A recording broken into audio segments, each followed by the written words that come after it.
if dying is a verb, then it's something that we can do, and we can either do it well or we can do it poorly. And so if that's the case, then there must be a pathway to learning how to do it well. And that puts one in a place of humility, I think. I want my dying to be as well or as good as humanly possible. So show me how to do that. What do I need to awaken to, let go of, be aware of, to make my dying be as good as possible?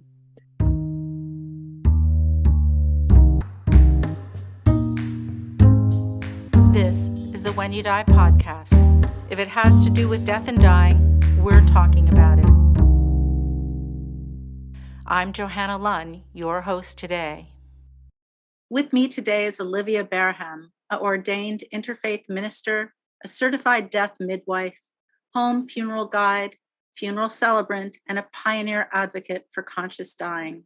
She is founder of the Sacred Crossings Institute, which offers classes and workshops in end-of-life preparedness, as well as a death doula and death midwife certificate training programs. She is also co-founder of Sacred Crossings Alternative Funeral Home. Serving the greater Los Angeles, California area, they offer a complete range of funeral services, including home funerals, green burials, burials at sea, cremations, and funeral celebrant services. Olivia is also one of the stars of our documentary, Saying Goodbye, Preparing for Death, which is being released now and is part of the When You Die trilogy. Olivia, thank you so much for being with me today. And I have to say, I've been so excited to talk to you because there's just a lot going on right now. Thank you, Joanna. It's a pleasure to be here, really. Thank you for these beautiful films. So important. Oh, thank you. Thank you. When we were talking a little before we started recording, I think that it kind of ties in with this wonderful quote from Stephen Jenkins that I know you have on your website, and it is one that has sat on my desk for a long time. Dying is not something that happens to you. Dying is something that you do. And it seems to me like that is something we kind of don't get so much in our culture right now, that death is a process, it is a human process, and through it, in some ways, we discover ourselves. This is very true. And I particularly like that quote, because if dying is a verb, then it's something that we can do, and we can either do it well or we can do it poorly. And so if that's the case, then there must be a pathway to learning how to do it well. And that puts one in a place of humility, I think. I want my dying to be as well or as good as humanly possible. So show me how to do that. What do I need to awaken to, let go of, be aware of, to make my dying be as good as possible? And the flip side of that is letting it happen to you equals being a victim of this event that's inevitable somewhere in the future. But what a horrible way to live your life, as though at some point you're going to be a victim of death. So I love the way that this begins to turn our perspective inward. I'm going to claim responsibility for my dying. What do I need to do? Show me how. And don't you think that it helps that the contemplation of dying before you die, you can die before you die in a certain way? Absolutely. I think it's a lifelong task, and thinking about our dying should begin, perhaps as early as teenagers. I think we should allow children to be children. That's not necessarily something they need to be in their awareness, but definitely as it should be every high school curriculum, the death class. It's been in, through, and around me every single day for at least the last 40 years.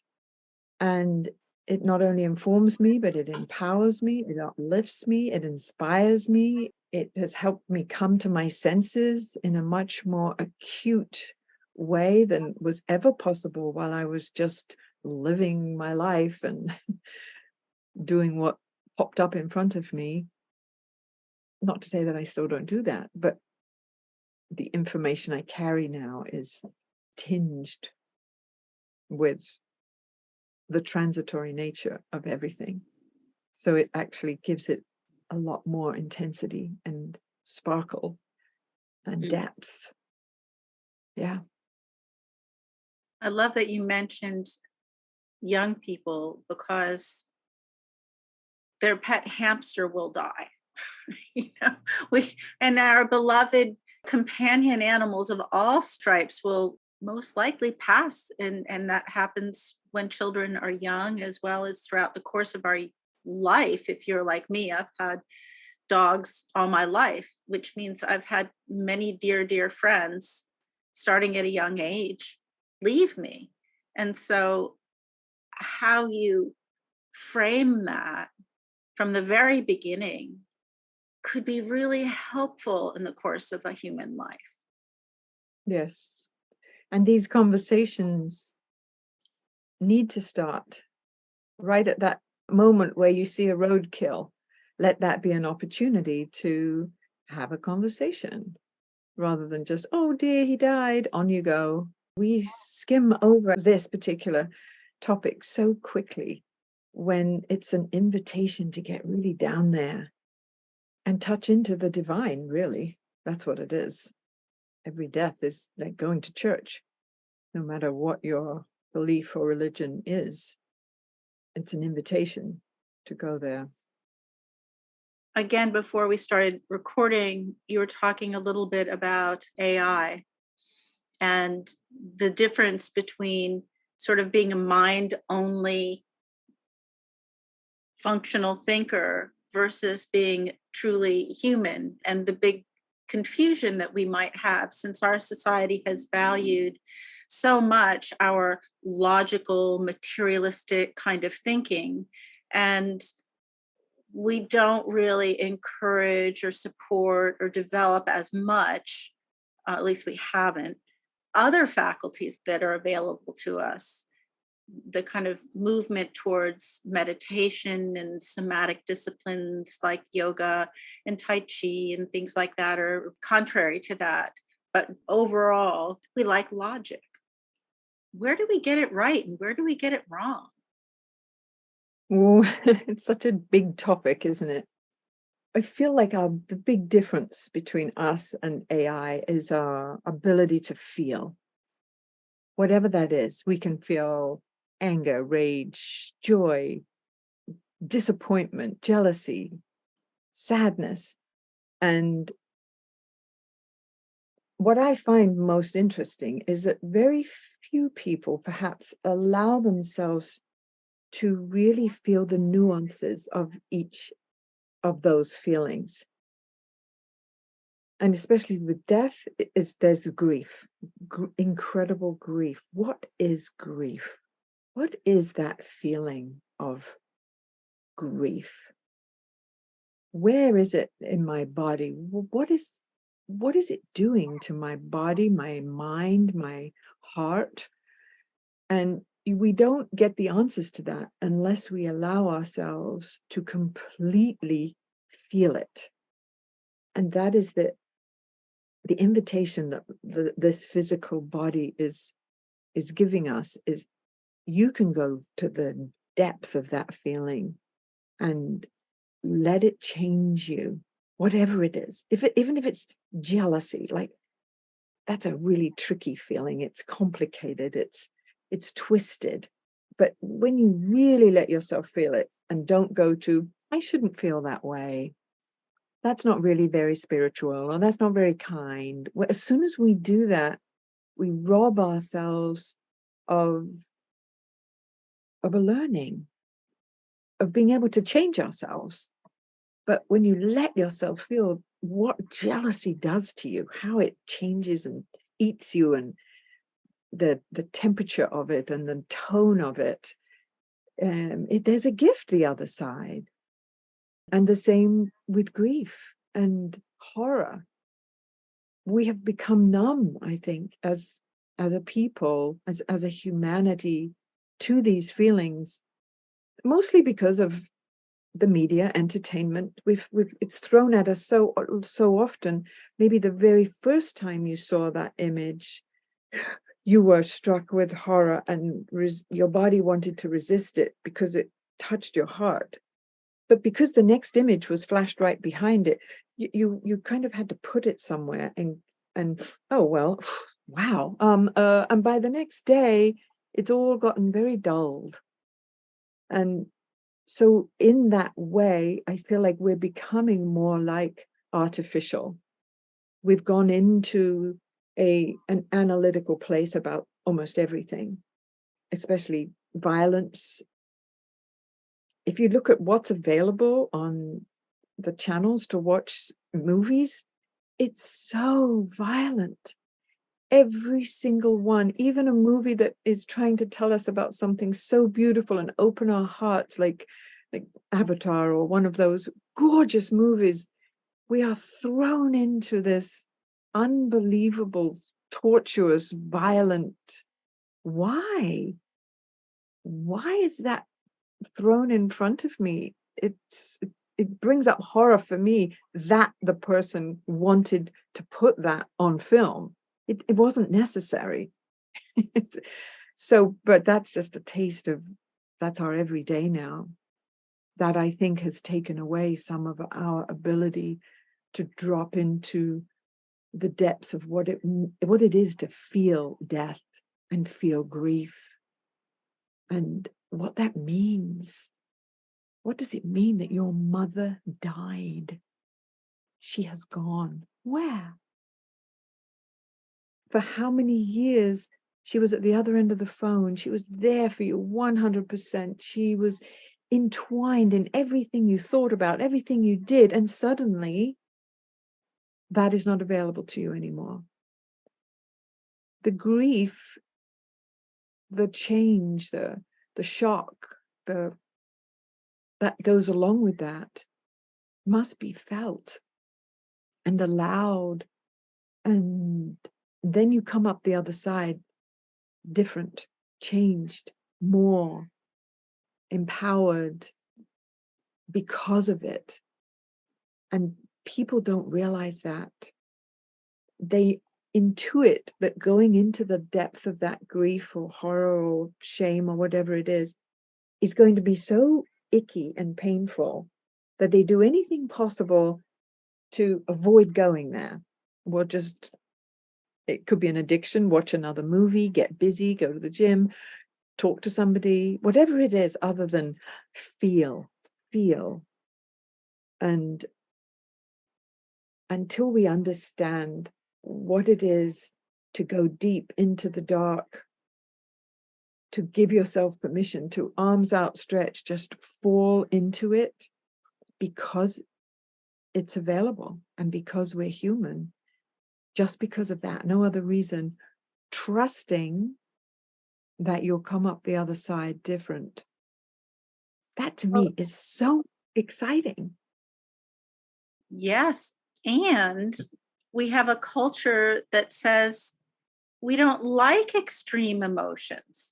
We don't like these extreme expressions because it's kind of scary, you know?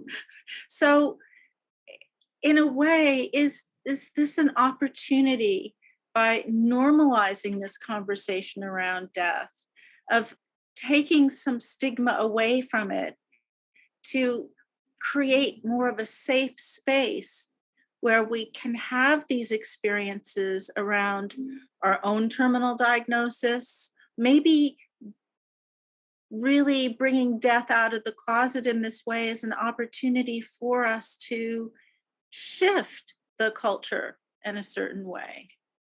Because I don't see any other leverage point where that might happen in society, because you can't do it work exactly. You can't do it on your first date.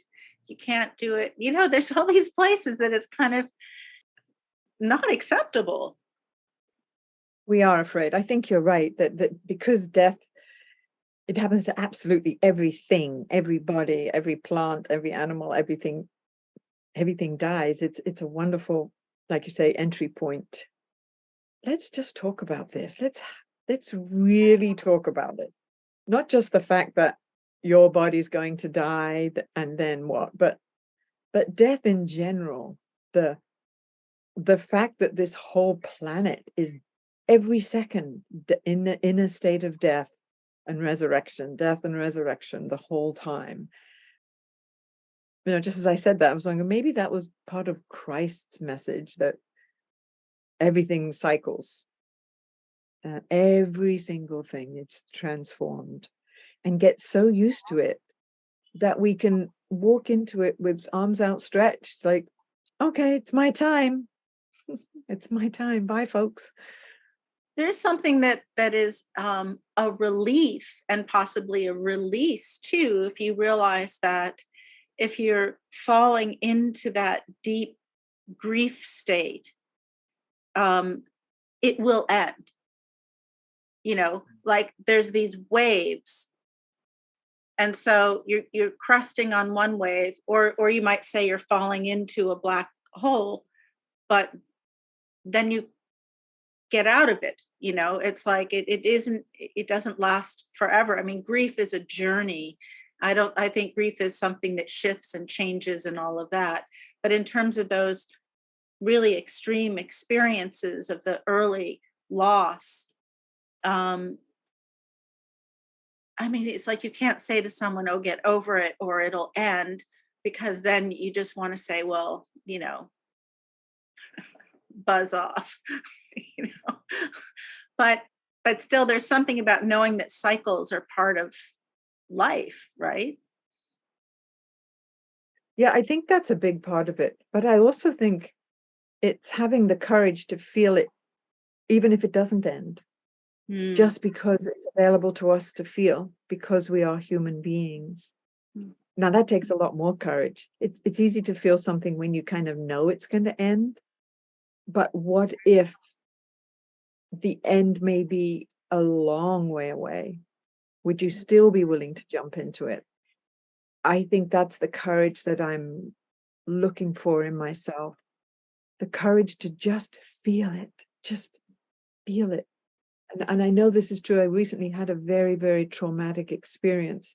And fortunately, because there was shock and horror entwined into it, my brain could not even make a decision to not feel it. I was thrown there, which is actually a blessing in a way, because you haven't got time to wriggle out of it or grab for something, a distraction. It was bigger than I was. So it's like being in a tsunami. And that was actually good in a way, because I was flung, and then you have to feel it. Now, the next most important thing is when you're flung into like a sudden death, which could include shock and horror and trauma and grief, everything. Now it's a tsunami. Now there's so many feelings all swirling around. You're in the washing machine of feelings. But trusting that space, just and not having a clue how to get out of it or when it will stop. You definitely don't have your finger on the button to stop it, but your willingness to just be in it. I don't know how to explain it. There is our ticket. I think that's what sets us aside. That's what is the ticket to success. Because no matter what happens, I am feeling it 300%. So there could be nothing worse than this. I'm at the worst of the worst of the worst of the worst. So then there is only one way to go, and which is a calming of down, and everything does finally level out. But you need support to do that. And the saddest thing in our society is when people are left alone in the washing machine of feelings, trauma, shock, grief, horror. And a good example is a Vietnam vet when they're still in it without a proper support system. I could see how it would be very, very easy to just stay in the dark. And that is what's missing in our society, is the teaching of how to support another, because it's not that difficult and it can be taught. And I believe trauma, grief like that can be, I don't want to say resolved, but can get to a place of level. I can breathe again within 7 days if the person is held. I do believe that. Of course, feelings are going to be there, but they're going to be different feelings. They're going to be calmed down because the shock and the horror will have melted. So now there could be just sadness. Well, sadness is much easier to feel than agony, shock, and horror. But getting to sadness, it's okay if somebody's sad for 5 years, because sadness is just like a wave, a soft, gentle wave. And especially if it's about the loss of somebody you really loved, that sadness is like liquid love. You're just feeling how much you love them over and over. You're not clinging to them. You're not wishing they were back. You're not doing any of that which is very me. You're just sad. And that too has a cleansing quality to it. It's gentle, it's kind sadness. It lets us know that we have a heart and that we cared. It's not depression, it's not longing, it's just sad. Well, how do we support someone? And this is something in your kit bag a bit because you work a lot with families. Well, this is the role of the death doula, and this is what I teach mostly. Is the crux of what it is to be a death doula or a death midwife is how to create that support for the one who's dying, because they are in grief. They're letting go of everything they knew and loved. That's sad. Yeah. So how to hold that person, and then these 5 other family members who are in the bedroom, they too are moving through that. And the how to hold it is a much bigger subject than we can perhaps cover here, because there's lots of elements that need to be put in place to really create a container. That's what I talk about, creating the container where one who is dying or one who is losing one who is dying can safely be held so that they can feel all of these feelings to the nth degree and know that they're safe. They might not feel good, might feel horrible, but that's okay. It's just a feeling. They're safe in that feeling. And that's what I felt. My girlfriends came around me and they created a container of safety, because they couldn't touch me. They couldn't reach me. I was so far into my trauma and shock and horror. It was a very personal thing. I had to just feel it. And they intuitively knew that. So just were there. That's it. Nobody was trying to fix me. Nobody was trying to make it nice. Nobody was trying to make me more comfortable. They could tell that that would be almost blasphemous to where I was in my horror and pain. And they had the wherewithal and the intuitive knowing to just be present.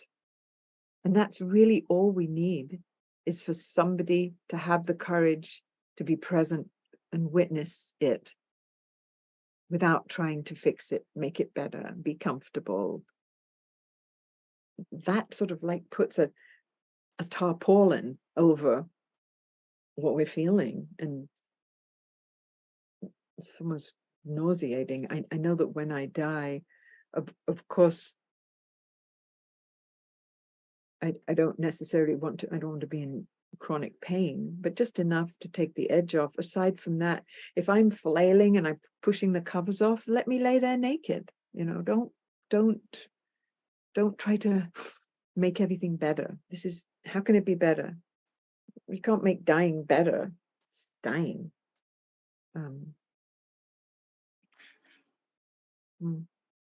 Everybody dies differently, don't they?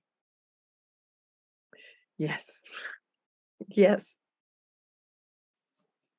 It's another opportunity to fall in love with humanity. When you look at how extraordinary we all are, we are just so unique and delicious and fascinating. I'm just in awe.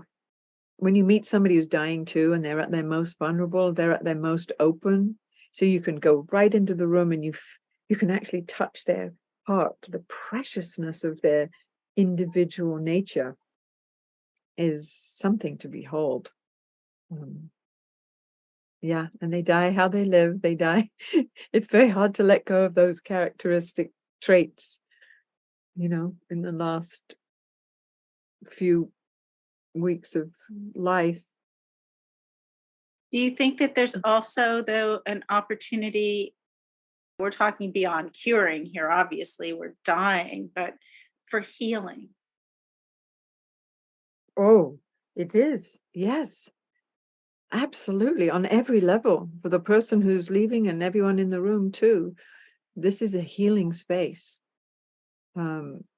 It's interesting that I was trained as a minister of healing. So hands-on healing was my that's what I was studying, and I had a healing practice in the 80s, and most of my clients had AIDS, so they were dying, and I was like, oh, I'm supposed to be a healer. I realize that's not a term I want to use anymore, and here they all were dying, but the healing opportunity there at that deathbed in society with those families was astounding.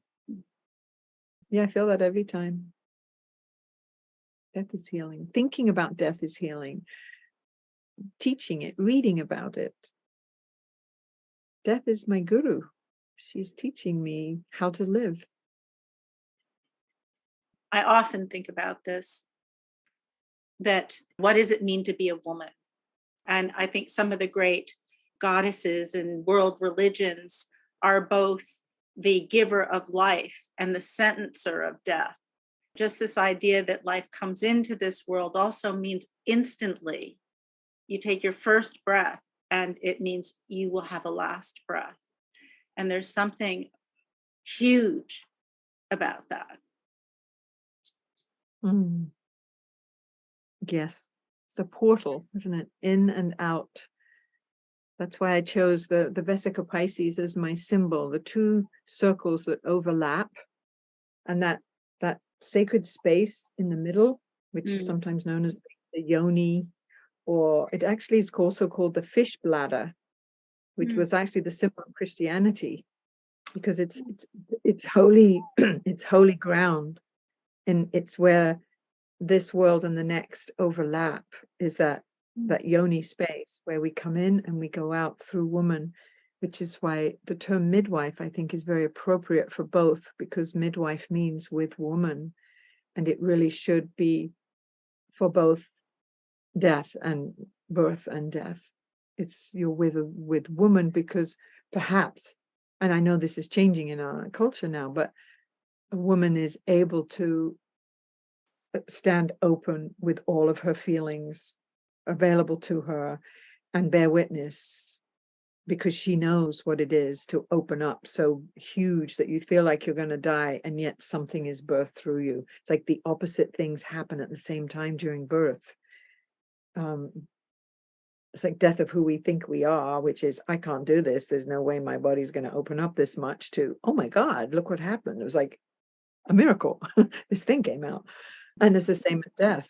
You see the person, they're all, but it's in reverse there. I can't do this, and this hurts, and it's like, you've got this, you got this. And any minute now they're going to be ejected. The awareness of who they are is suddenly in another reality. they got there. We just can't have that conversation, sadly. We can't say, yeah, you did it. I do, because I talk to the space in the room, because I'm just looking at their body after that. But I wish more people could know it, feel it, and really, I want to say inhale it. That's all it is, the other end. Will you Mm. teach Into the Grave? And is some of that in that teaching? Yes, I do touch on that. I called it Enter the Grave, because the grave is that place of transformation. The grave is the womb. It's that dark, moist place where we think nothing's happening, and yet something mysterious is growing. And the grave is the same, the tomb and the womb. That's why they're called that. We knew intuitively, or somebody did, these were the bookends of life, the womb and the tomb. Mm. Yeah, that's why I called it that, because they are the same. Both the womb and the tomb are places of transformation. And Do you find that people who come certainly into a class like that, is it because they're being called into working with people at end of life, or is it because they're just curious? all kinds of reasons. Some people are really moved because they helped their own parent die, and they knew that it was suddenly something they wanted to learn more about, or they wanted to help others die in that way. They're dying themselves, and they want to make sure that they can learn about it as much as possible to do it well. It's amazing. I have like 20-year-olds and 80-year-olds in the class, and from all walks of life, and now from all over the world because of Zoom, which is even better. That is really wonderful. I know early in my starting the When You Die project, I got this wonderful email from a woman who has terminal cancer. And she was saying that there are so many resources for families and support people. But she said, where do I find resources to help me? Because I'm dying and I don't know. I was actually dumbfounded in a way because, I mean, she was 100% right. There's lots of beautiful books about grieving and loss and end of life stories, but not a lot of memoirs of people as they're dying, or really, like, where's the owner's manual on this? I agree. There's that book, What to Expect When You're Expecting. I think there should be some What to Expect When You're Dying. Maybe I should write that one. You're right. There's not enough. But the fact that she was aware to ask for it, but that is when the person can reach out to a doula now. These Right. people who have done trainings, and they can have these long conversations together. That's the goal here, I think, of the home funeral movement and the death doula movement, is to open up the conversations more deeply. This might be a good opportunity here just to help people understand some of these different terms of death doula, soul midwife, death midwife, end of life guide. There's a lot of terminology, even around conscious dying and death positive. I think it's confusing for a lot of people. Hmm. Well, I think all of those terms it's just basically a companion to the dying. Somebody who's dying can reach out to somebody who has more awareness, perhaps, and can guide them through the emotional pieces of when they're on their death journey. So whether it's soul midwife, I stay with death midwife, but only because I came in there to the work as a home funeral guide. So my expertise with hundreds and hundreds of families is the after death care of the body, and the power of the home funeral. When you lay a body at home on dry ice, the potential for healing for the whole community is so rich and so ripe. That's where I first had my big awareness of, oh my gosh, everybody should do this. It was less about how to prepare for a conscious dying. That's come later. But because the after death care was my piece, and that my teacher was a death midwife, and she midwifed the family through those last 3 days after the person had died, I'm still using that. I think death midwifery is the umbrella, and that would include the CNA, the beautiful nurse who does the bathing and helps the lady in the shower. Then there's the hospice, everyone involved in the hospice, the chaplains, the hospice nurse. It would include the death doula, who's more of a guide through the process, helping the person put their things in order. It would include the home funeral guide, somebody who's willing to come in and help the family prepare the body and put it on dry ice. It would include the funeral director. It might include the cemetery personnel, because we're all midwifing death, both for the family and for the culture. So I think death midwifery is the umbrella organization, if you will, and then all these other people can. It includes the funeral celebrant, and maybe even though we don't even do embalming, but those people who do that, or the autopsy.